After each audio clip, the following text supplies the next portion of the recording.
नमस्कार दोस्तों, आपका शिखर कंपटीशन ऑनलाइन कोचिंग में आपका स्वागत है। आपको जो है जीएस पढ़ाने जा रहे हैं और जीएस में जो है भूगोल आपको पढ़ाने जा रहे हैं। और भूगोल में जो है दोस्तों आप लोगों को मालूम है कि भूगोल का जो है रेशियो हर एग्ज़ाम में जो है क्वेश्चन ज़्यादा आते हैं। और ख़ासकर भूगोल का हम वो टॉपिक पढ़ने जा रहे हैं जहाँ से क्वेश्चन हर एग्ज़ाम में ज़्यादा आता है और आने की संभावनाएँ ज़्यादा रहती हैं। और इस टॉपिक का नाम है अक्षांश और देशांतर। दोस्तों आप लोगों को मालूम होगा कि अक्षांश और देशांतर जो है ये टॉपिक जो है काफ़ी पूछा जाता है, चाहे वो अपर एग्ज़ाम हो, चाहे वो IAS के एग्ज़ाम हो, चाहे वो लोअर एग्ज़ाम हो, हर एग्ज़ाम में जो है इस टॉपिक से क्वेश्चन आते हैं। चलिए पहले इसको जो है इसके बारे में हम लोग जानते हैं। अक्षांश देशांतर हैं क्या, इनको जो है क्यों खींचा जाता है, ये क्यों खींचा जाता है, पृथ्वी पर क्यों खींचा जाता है, ये पहले जान लेते हैं। देखिए पृथ्वी जो है, पृथ्वी एक ग्रह है जिस पर हम लोग रहते हैं और पृथ्वी एक ऐसा ग्रह है जिस पर जीवन है। इसके अलावा और किसी भी ग्रह पर जीवन नहीं है। तो पृथ्वी का अध्ययन करने के लिए पृथ्वी पर जो काल्पनिक रेखाएं खींची जाती हैं उन्हें हम अक्षांश और देशांतर दोस्तों कहते हैं। और अक्षांश और देशांतर रेखाओं के माध्यम से ही हम पृथ्वी का जो है अध्ययन करते हैं। अक्षांश और देशांतर जो रेखाएं हैं ये पृथ्वी पर दो भागों में दो प्रकार से खींची जाती हैं।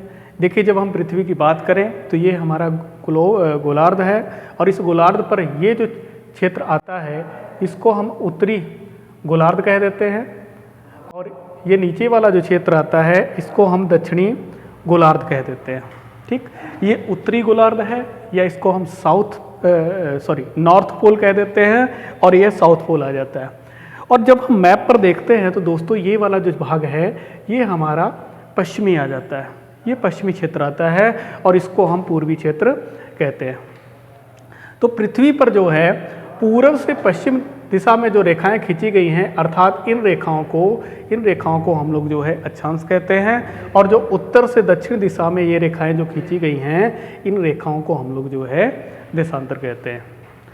इन रेखाओं की अगर हम बात करें तो अक्षांश रेखाएं जो हैं ये समानांतर होती हैं। इनकी जो दूरी होती है दो अक्षांश रेखाओं के बीच में वो बराबर रहती है, चाहे आप गोलार्ध पर देखिए चाहे आप विषुवत रेखा पर देखिए। इन दोनों अक्षांशों के बीच की जो दूरी होती है वो बराबर होती है। और जब हम देशांतर रेखाओं की बात करते हैं दोस्तों तो इनकी दूरी जो है अक्षांश ध्रुवों पर जो है वो कम होती है अर्थात 0 होती है। और जब हम विषुवत रेखा पर अर्थात जब हम बीच में देखते हैं तो इनकी दूरी जो है सर्वाधिक होती है। देखिए इसके अलावा अगर हम दोस्तों देखें तो ये जो रेखाएं हैं इनका हम इसलिए उपयोग करते हैं क्योंकि हमें पृथ्वी को जानना है। इसी प्रकार जो है ये रेखाएं खींची गई हैं और ये जो रेखाएं खींची गई हैं ये रेखाएं काल्पनिक हैं ना कि वास्तविक हैं। और ये जो रेखाएं हैं जो अक्षांश रेखाएं हैं, अक्षांश रेखाओं को हम तापमान वाली रेखाएं कह देते हैं क्योंकि एक अक्षांश पर टेम्परेचर जो होता है वो भिन्न होता है और दूसरी अक्षांश पर जो टेम्परेचर होता है वो अलग होता है या भिन्न होता है। और जब हम देशांतर रेखाओं की बात कह देते हैं तो देशांतर रेखाएं हमारी समय वाली रेखाएं होती हैं। देशांतर रेखाएं समय निर्धारित करती हैं, समय बताती हैं। ठीक है, अब इसमें अगर हम बात करें तो ये हमारा जो गोलार्ध है, गोलार्ध में जो रेखाएं आपको दिखाई दे रही हैं ये जो पूर्व से पश्चिम में रेखाएं जो खींची गई हैं अर्थात ये रेखाओं को हम कह देते हैं अक्षांश रेखाएं। ये अक्षांश रेखाएं और जो उत्तर से दक्षिण में खींची जा रही हैं इन रेखाओं को हम लोग कह देते हैं देशांतर। इन रेखाओं को हम लोग देशांतर रेखाएं कह देते हैं। अक्षांश रेखाओं की जो हम संख्या देखते हैं तो दोस्तों ये जो रेखा है जो 20 के मध्य से रेखा गुजर रही है अर्थात जो 20 से रेखा गुजर रही है इस रेखा को जो है हम जो 20 से रेखा गुजर रही है इस रेखा को हम क्या कहते हैं, इसको भूमध्य रेखा कहते हैं। क्योंकि ये जो रेखा है ये जो 0 डिग्री रेखा है ये रेखा दो भागों में क्या कर रही है, काट रही है। ये रेखा जो है ये जो 0 डिग्री जो रेखा है ये पृथ्वी को दो बराबर भागों में बांट रही है। आप इसको ध्यान से देखेंगे तो दो बराबर भागों में पृथ्वी को क्या कर रही है, बांट रही है अर्थात 20 से काट रही है। और 20 से काटने के कारण इसे हम जो है भूमध्य रेखा नाम दे देते हैं। इसे हम भूमध्य रेखा नाम दे देते हैं। और इसका तीसरा नाम भी जो है जिसे हम कहते हैं विषुवत रेखा। विषुवत रेखा इसको दोस्तों हम कह देते हैं। तो इसके जो है एक 0 डिग्री नाम है, 0 डिग्री अक्षांश कह देते हैं, दूसरा इसको भूमध्य रेखा कह देते हैं, और तीसरा हम इसको दोस्तों क्या कहते हैं, इसको विषुवत रेखा कह देते हैं। ठीक है, अब इन दो रेखाओं के मध्य में अगर हम देखें दोस्तों, इससे ऊपर जो है ये 90 डिग्री है, ये 90 डिग्री है आपका। तो यहाँ से लेकर यहाँ तक जो रेखाएं हैं ये दोस्तों कितनी हैं, ये 90 रेखाएं हैं, 90 अक्षांश हैं। और यहाँ से लेकर यहाँ तक नीचे तक कितनी हैं, ये भी आपकी 90 रेखाएं हैं। ठीक है, तो जब हम 90 और 90 को जोड़ते हैं और प्लस ये 0 जब जोड़ते हैं तो दोस्तों ये रेखाओं की संख्या कितनी हो जाती है, तो ये 181 हो जाती है। ठीक, तो एग्जाम में कई बार पूछा जाता है कि टोटल अक्षांश रेखाओं की संख्या कितनी होती है, तो टोटल अक्षांश रेखाओं की संख्या दोस्तों 181 होती है। ठीक है, और इन रेखाओं को हम क्या कहते हैं, तो अक्षांश रेखाएं जो होती हैं ये हमारी तापमान वाली रेखाएं होती हैं। जब हम इस क्षेत्र में देखते हैं तो यहाँ पर जो टेम्परेचर होता है ये बहुत ही अधिक होता है।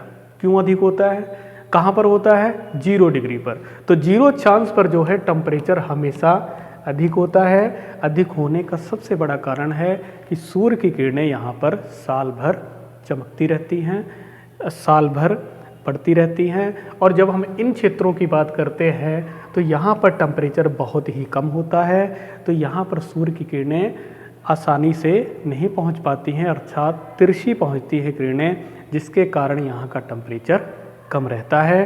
तो इन क्षेत्रों में जो है ठंड अधिक होती है और ये बीच में मध्य में जो है गर्मी अधिक दोस्तों रहती है। तो जिसके कारण जो है एक अक्षांश पर गर्मी ज़्यादा है और एक अक्षांश ऐसा है जहाँ पर गर्मी नहीं है अर्थात ठंड है, तो हम इसको कह देते हैं कि ये कैसी रेखाएं हैं, ये टेम्परेचर वाली रेखाएं हैं। एक अक्षांश पर टेम्परेचर अलग और एक अक्षांश पर टेम्परेचर अलग। तो कई बार क्वेश्चन ये भी दोस्तों पूछ लेता है कि किन अक्षांशों पर टेम्परेचर कम रहता है और किन अक्षांशों पर टेम्परेचर अधिक रहता है। तो दोस्तों ये ध्रुव पड़ता है जिसको हम 90 डिग्री कहते हैं, और ये जो मध्य वाली रेखा है इसको हम 0 डिग्री अक्षांश कहते हैं। तो अक्षांश रेखाओं पर बेसिक जो है अगर हम देखें तो अक्षांश रेखाओं पर दोस्तों टेम्परेचर अधिक रहेगा और ध्रुवों पर जो है अर्थात 90 डिग्री पर टेम्परेचर क्या रहेगा, बहुत ही कम रहेगा। ठीक है, तो इसलिए इसको हम जो है मतलब जो है तापमान वाली रेखाएं या टेम्परेचर वाली रेखाएं कह देते हैं। दोस्तों अगर हम बात करें तो यहाँ पर 2 रेखाएं और हैं जो काफ़ी एग्जामों में पूछी जाती है, और छोटे छोटे एग्जामों में उन रेखाओं से सीधा सीधा क्वेश्चन आ जाता है। क्या आता है ये थोड़ा जान लीजिएगा। देखिए यहाँ पर एक रेखा है दोस्तों, ये जो रेखा है यहाँ पर, इस रेखा को हम कह देते हैं 23.5 डिग्री, 23.5 डिग्री मतलब 23.5 डिग्री। ठीक है, तो जी ये कौन सा मैंने बताया था, तो ये मैंने दोस्तों उत्तरी दिशा बताई थी अर्थात नॉर्थ बताया था। तो 0 डिग्री से ये उत्तर की दिशा में जो रेखा है जिसको हम 23.5 डिग्री कहते हैं, तो हम इसको क्या कह देते हैं, इसको कह देते हैं 23.5 डिग्री उत्तरी अक्षांश। ठीक है, इसको हम 23.5 डिग्री उत्तरी अक्षांश दोस्तों कह देते हैं। और इस रेखा को जो है एग्जाम में पूछा गया था कि इस रेखा को क्या कहा जाता है, तो इस रेखा को दोस्तों हम लोग कहते हैं कर्क रेखा। ये वही रेखा है जो भारत के 8 राज्यों से होकर गुजरती है, अर्थात भारत को 2 बराबर, भारत को उत्तर और दक्षिण भारत में ये रेखा कहीं ना कहीं हद तक जो है ये बांटती है। ठीक है, इसके अलावा जब हम नीचे देखते हैं दोस्तों तो यहाँ पर एक रेखा है 23.5 डिग्री। इस रेखा को हम क्या कह देते हैं, इस रेखा को हम कह देते हैं दक्षिणी 23.5 डिग्री दक्षिणी अक्षांश। ठीक, इस रेखा को हम कह देते हैं 23.5 डिग्री दक्षिणी या साउथ कह देंगे हम अक्षांश। ठीक है दोस्तों, और इस रेखा को हम दूसरे किस नाम से जानते हैं, तो इसको हम कहते हैं मकर रेखा। इसको हम मकर रेखा के नाम से जानते हैं। तो ये क्वेश्चन जो है कई बार पूछा गया है, छोटे मोटे एग्जामों में पूछा जाता है, कर्क रेखा किसे कहते हैं, मकर रेखा किसे कहते हैं। तो कर्क रेखा जो है 23.5 डिग्री उत्तरी अक्षांश को हम कर्क रेखा कहेंगे और 23.5 डिग्री दक्षिणी अक्षांश को हम क्या कहेंगे, मकर रेखा कहेंगे। हमेशा उत्तर और दक्षिण जो है इसको ध्यान में रखिएगा, क्योंकि यहाँ से क्वेश्चन गलत होने की संभावनाएं अधिक रहती हैं। जिन लोगों ने ज़्यादा नहीं पढ़ा है तो उनसे क्वेश्चन ये गलत होते हैं। ठीक है, इसके बाद में जब हम देखते हैं दोस्तों तो ये हमारे अक्षांश हैं। अब इसके बाद में जब हम देखते हैं तो ये ऊपर से नीचे की तरफ जो रेखाएं खींची गई हैं, अर्थात उत्तरी ध्रुव को दक्षिणी ध्रुव से जो रेखाएं मिला रही हैं, उन रेखाओं को हम कह देते हैं देशांतर रेखाएं। ठीक है, उन रेखाओं को हम क्या कहेंगे दोस्तों? उन रेखाओं को हम देशांतर रेखाएं कहेंगे। और देशांतर रेखाएं दोस्तों कौन सी रेखाएं होती हैं? तो देशांतर रेखाएं हमें समय बताती हैं। इन रेखाओं को जो है हमने इसलिए खींचा है क्योंकि हम पृथ्वी का समय जान सके, हम पृथ्वी पर जो है तिथि जान सके, इसीलिए इसको जो है हम काल्पनिक रेखाओं को खींचा गया है। टोटल देशांतरों की जब संख्या हम देखें दोस्तों, तो टोटल देशांतरों की जो संख्या है वो टोटल देशांतरों की संख्या जो है वो आपकी 360 आती है। ठीक है, ये टोटल जो देशांतर हैं आपके दोस्तों, ये 360 देशांतर हैं। और 360 जो देशांतर हैं इनको 360 डिग्री से भी हम कई बार जो है माप लेते हैं।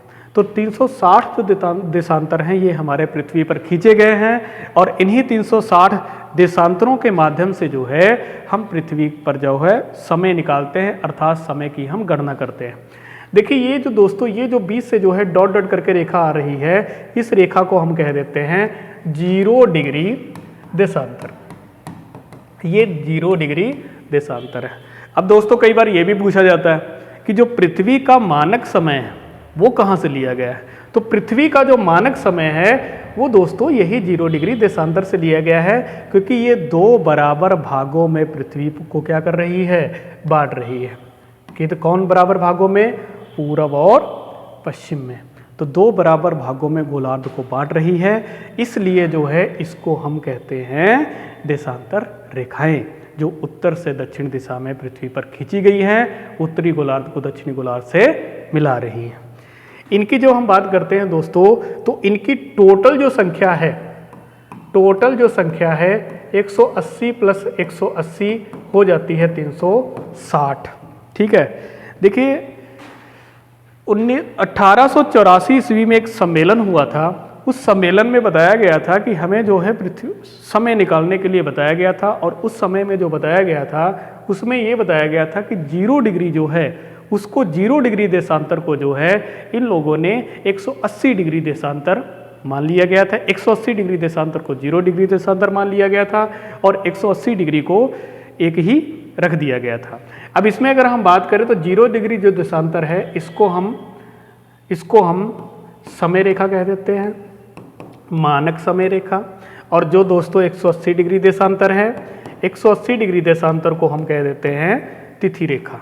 तो ये 2 रेखाएं हैं जिनके माध्यम से जो है 180 डिग्री देशांतर से हम तिथि का ज्ञात करते हैं, 180 डिग्री देशांतर से हम तिथि ज्ञात करते हैं और 0 डिग्री देशांतर से हम समय ज्ञात करते हैं। अब दोस्तों अगर इसमें हम पता लगाएं तो 0 डिग्री देशांतर जो है इसके जब हम पूरब में जाएंगे तो दोस्तों समय बढ़ता है, और जब हम पश्चिम में जाते हैं तो समय दोस्तों क्या होता है? घटता है। ठीक है, जैसे जैसे हम पश्चिम में चले जाते हैं समय घटता जाता है, और जब हम पूरब में जाते हैं तो समय बढ़ता है। और एक देशांतर को क्रॉस करने में दोस्तों पृथ्वी को 4 मिनट लगते हैं, और जब 360 डिग्री को क्रॉस करती है तो पृथ्वी को 24 घंटे लग जाते हैं। तो दिन और रात जो होती है 360 डिग्री क्रॉस करने में तो पृथ्वी को 24 घंटे लग जाते हैं। अब इसमें अगर हम दोस्तों देखें तो ये जो मानक समय रेखा है जिसको हम 0 डिग्री देशांतर कहते हैं, ये मानक समय जो है ये इंग्लैंड, जिसे हम ब्रिटेन कह देते हैं, इंग्लैंड के लंदन से लिया गया है। और लंदन जो है ये इंग्लैंड की राजधानी है। वहीं पर एक स्थान है जिसका नाम है ग्रीनविच नामक स्थान, वहीं से मानक समय लिया गया है क्योंकि वो पृथ्वी के मध्य में पड़ता है, और वहीं से जो है इसका समय निकाला जाता है दोस्तों। ठीक है, तो ये हमारी कौन सी रेखा है? ये मानक समय रेखा है। ठीक, और जब हम दोस्तों भारत की मानक समय रेखा देखते हैं तो दुनिया की तो मानक समय रेखा 0 डिग्री देशांतर है, जिसको हम जो है ग्रीनविच रेखा कह देते हैं। और जब दोस्तों हम भारत की मानक समय रेखा देखते हैं तो भारत की मानक समय रेखा जो है वो 82.5 डिग्री पूर्वी देशांतर है। ये वाला जो देशांतर है हमारा, ये 82.5 डिग्री पूर्वी देशांतर है, जिसे हम भारत का मानक समय रेखा कहते हैं। अब इसमें जब हम दोस्तों देखते हैं